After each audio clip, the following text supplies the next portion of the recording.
रामकृष्ण हरी मंडळी, आज आपण पाहणार आहोत अधिक मास महात्म्य मराठी कथा स्वरूपात तसेच ओवीसह। या महात्म्याचे श्रवणाने व पठणाने अधिक पुण्यफल प्राप्त होते।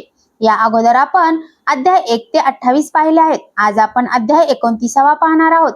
तुम्हाला जर आजचा अध्याय आवडला तर कमेंट मध्ये जय श्री कृष्ण लिहायला विसरू नका व चॅनलला नक्की सबस्क्राइब करा। चला तर मग भगवान श्री कृष्णाला वंदन करून अध्यायाला सुरुवात करू। जय श्री कृष्ण। अध्याय 29 कंजूस कदरियाची कथा। वाल्मिकी मुनी निघून गेल्यावर दृढधन्वा राजा आणि गुणसुंदरी राणी यांनी खूप विचार केला। तेव्हा राजा म्हणाले, मी आता हे सगळे राजवैभव सोडून तपोवनात जातो, तेथे तपश्चर्या करून माझ्या जन्माचे सार्थक करतो। राणी म्हणाली, मग मी ह्या राजवाड्यात राहून सुनांच्या हाताखाली जीवन कंटू की काय? महाराज, जेथे पती तेथे सती हाच आमचा धर्म आहे। तुमच्या बरोबर मीही वनात राहून तपस्वी जीवन कंठीत राहीन।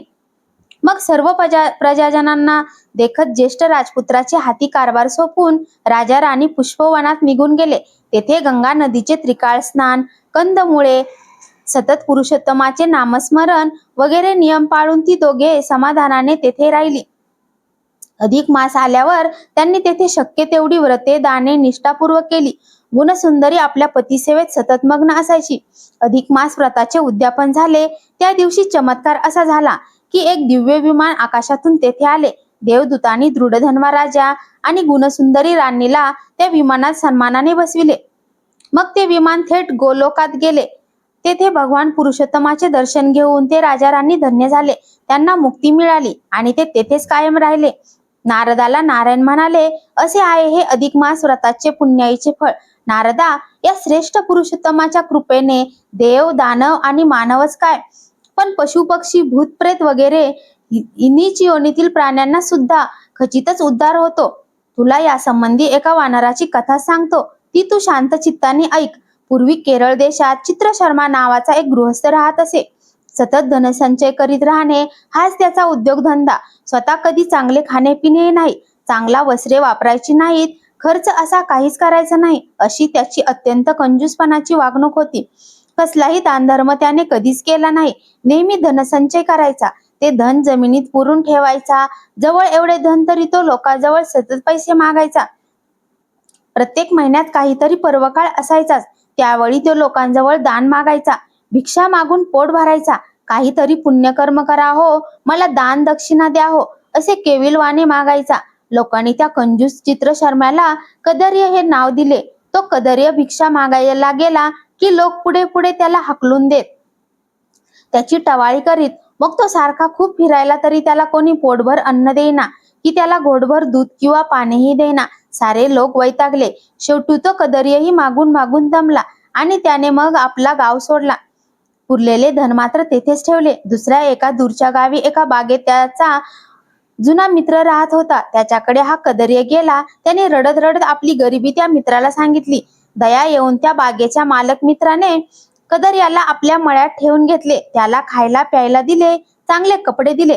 मग तो कदर्य आपल्या त्या मित्राच्या बागेची राखण करू लागला। मित्राची सर्व कामे विश्वासाने करू लागला। त्याचा तो आवडता मित्र बनला। बागेच्या मालकाने हळूहळू सारा कारभार त्या कदर्यावर सोपविला आणि तो स्वतः राजाच्या बागेची मशागत करायला राजधानीत राहू लागला। तरीही तो अधूनमधून आपल्या बागेत येऊन कदर्याची विचारपूस करी। इकडे तो कदर्य त्या मित्रांच्या बागेची राखण करता करता बागेतील फळे मनसोक्त खाऊन टाकी, काही फळे गुपचूप बाजारात नेऊन विकून टाकी आणि त्या विक्रीचा पैसा बागेतच पुरून ठेवी। बागेचा मालक अधूनमधून त्या कदर्याची विचारी, बागेत फळे का दिसत नाहीत? तर तो कदर्य म्हणायचा, अहो, मी गावात भिक्षेला गेलो की इकडे झाडावर पक्षी येतात आणि फळांचा पन्ना करून टाकतात, तरी पण मी मध्येच येऊन त्यातील काही पक्षी मारले सुद्धा। धन्याला ते खरे वाटायचे। तो आपला परत राजबागेत आपल्या कामावर निघून जायचा। असा क्रम बरीच वर्षे चालला। कंजूस कदर्य आता म्हातारा झाला होता। 87 वर्ष वयाचा तो म्हातारा असला तरी तो खूप खूप फळे खायचा। ती फळे आता त्याला पचेनात। एके दिवशी अशाच खूप खाण्यामुळे त्याचे पोट भयंकर फुगले, श्वास घेणेही दुरापास्त झाले। तो ओरडत होता, पण त्याच्याकडे कोणी डुंकूनही पाहिले नाही। शेवटी त्या स्थितीत तो मरण पावला। यमदूतांनी त्याचा आत्मा थेट यमलोकात नेला। तेथे त्याला खूप त्रास दिला। यमाने चित्रगुप्ताला विचारले, हा कोण आहे? याच्या पाप पुण्याचा हिशोब सांगा। चित्रगुप्त म्हणाला, महाराज, हा केरळ देशातील चित्रशर्मा नावाचा पापी माणूस आहे. हा अतिशय कंजूस होता. याने कधीच दान धर्म केला नाही. स्वतः जीवाला सुद्धा याने कधी समाधान दिले नाही. हा कंजूस कद्रू माणसाला कदर्य हे नाव लोकांनी दिले. हा कदर्य शेवटपर्यंत चोरी लबाडीची विश्वासघाताची कामे करीत राहिला. महाराज, याच्या जमेला पुण्यकर्म मुळीच नाही. चित्रगुप्ताने कदर्याची कथा सांगितल्यावर यमधर्म खूपच रागावले आणि त्यांनी त्या कदर्याला 2 प्रकारच्या शिक्षा दिल्या. त्याची कथा आता पुढील 30व्या अध्यायात ऐकावी. अध्याय 29. श्री गणेशाय नमः. ओम नमोजी अपरिमिता आदि अनादि मायातीता षड्विका गुणरहिता सर्व निरंजना तू तव सकळ चाळक हृदयस्था अप्रमेय अद्वैत अवस्था चरणी तव माझा माथा अनाथनाथा दीनबंधो अनाथाचा तू नाथ हे तो ब्रीद त्रिभुवनी विख्यात ऐशे असता घडे विपरीत हे ते मात अनुपम्य देवा संसारी आमुची आपदा रोगे व्याप्र सकळ संपदा कौतुक पाहसी गोविंदा हे तव ब्रीदा विलक्षण दुर्जनी आम्हा ते गाजावे निरपरा छळावे हे तव तुवा अवळोकावे उचित केशवा न शोभे असो आमुताची भोग पाही तुझवरी बोल ठेवणी काही जैसे असेल माझे दैवी तेची पदवी सुखे भोगू ऐका श्रोते हो समस्त श्री कृपाबळे हा ग्रंथ संपूर्ण होऊन आला तेथ असो अवगत इतस्भूत तरी फलश्रुती अवधारा लक्ष्मी प्रति वदे नारायण जे हे व्रत आचरत पूर्ण तरी बरवे की जे उद्यापन न घडे तरी निर्फळ जाणीजे उद्यापन केलिया सकळ लाभे तयाचे पुण्यफळ तैसे बीज पेरिता कृषीवळ फळ लाभे राशीवर मग लक्ष्मी वदे हो जी स्वामी कैसे उद्यापन कीजे आम्ही ते सकळ निवेदावे तुम्ही कैसा विधी ते समग्र ऐकून लक्ष्मीचे वचन बोलता झाला जनार्दन म्हणे ऐका हो एकाग्र मन अद्यादरे सुंदरी तुवा जे जे आम्हा प्रश्निले ते सर्वही निवेदिले परम उपकारणीय भले बोल चांगले तुझे हे संपूर्ण मासवरी हे व्रत अथवा द्विरात्री तिरात्री आचरत किंवा एक दिनी आचरत तरी उद्यापन नेमस्त करावे. आता उद्यापन ते कैसे कीजे तेही सांगतो ऐकीजे. संपूर्ण मास भरता जाणीजे उद्यापन विधियुक्त प्रातःकाळी उठोनिया स्थान विधी नित्यनेम करुनिया देवदेवार्चन सारुनिया उपहरिके क्रिया आचरिजे आणुनिया कर्दळी स्तंभ मंडप उभविजे सुप्रभ गुडिया तोरणे उभवी नभ आणिक नाना विधवादे पै स्थापुनिया सर्वदो भद्र रंगमाळा चित्र विचित्र घालून की जे यंत्र विचित्र अति सुंदर मध्यभागी तयावरी कलश स्थापुनी सुवर्ण प्रतिमा करुणी पुरुषोत्तम देवता म्हणून स्थापिजे जे स्थानी आदरे मग यथा सांग षोडशोपचारी पूजा कीजे अति आदरी गंधाक्षता पुष्प सुवासितवरी परिमळ धुसरी अर्पावे नाना नैवेद्य पक्वान्न तांबूल दक्षिणा निरांजन वस्त्रे अलंकार अर्पुन मंगळ आरती पैकीचे मग पाचारुनी ब्राह्मण सदा आदाप्ते असावी दानतया पूजा करुणी वस्त्रालंकार अर्पावे ऐसे दाम्पत्य त्रैदिन दशक अक्षरे असावी तेही देख तया ते वाय नादीजे प्रत्येक नाना प्रकारेसी जानपा तोही प्रकार सांगतो एक वंशपात्र सुपले प्रत्येक वस्त्रे तोरे फणी करंडक असावी देख गरसोळी ऐसे वायन विस्तारुनी दापंते पूजावी वस्त्रालंकारे करुणी सुवासित पुष्प माळिका देऊनी अर्पावी दानी वायने मग यथा सांग ब्राह्मण संतर्पण दाम्पत्या सहित करावे जाण षड अन्न निर्मुन द्यावे भोजन ब्राह्मणाते संतुष्ट झालिया ब्राह्मण मी संतुष्टे नारायण ते तव माझे मुख जाण म्हणून आधी पूजावे वस्तू मात्र जितुकी विप्राते अर्पाल तितकी ते तो पावे मजनिकी जाण लतिके शुभानने भोजन झाली यावरी बरवे अलंकार भुसरी देऊन दक्षिणा सहपरिवारी आशीर्वर्चनात जे घेईजे आता ज्यांनी जो धरिला नेम त्यांचा एके अनुक्रम प्रातः स्थाने करीती जे सप्रेम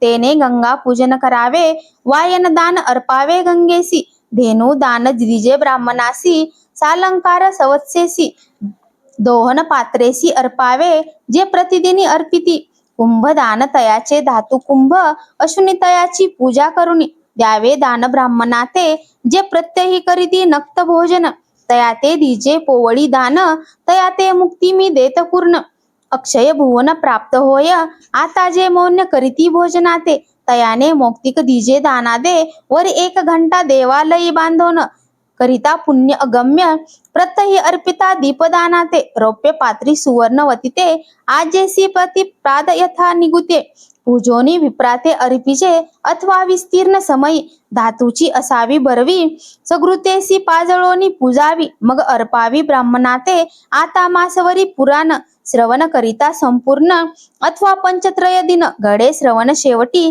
जरी संपूर्ण मासवरी जाण जया ते घडले नाही श्रवण तयाने शेवटील अध्याय ऐकता पूर्ण लाभे संपूर्ण फळ तया ते मग वाचकाची पूजा बरवी यथा निगुती करावी वस्त्रालंकारे अर्पावी दक्षिणा द्यावी यथोचित व्यासस्वरूपी तया ते जाणून आदरे कीजे हो पूजन व्यासरूपी नारायण ते पूजन मज पावे जे जे काही अर्पित वाचक ते ते मजयन उवाच प्रित्यर्थ देखा मग मी तया पाविका स्वपदी देखा स्थापित ऐसे जे करीती वाचकाचे पूजन तयावरी संतुष्टे मी नारायण व्याधी पीडा रोग तया लागून न बाधी जाण तया लागी आधी व्याधी जरा मृत्यू न बाधी तया आघात तया कुळी वैद्यव्याची मात बोलूच नये सर्वथा स्त्रिया ते सौभाग्य वर्धन इच्छिला व्रतार पावे पूर्ण पोटी होय पुत्र संतान अति सुलक्षण पूर्णायुषी दरिद्री होय भाग्यवंत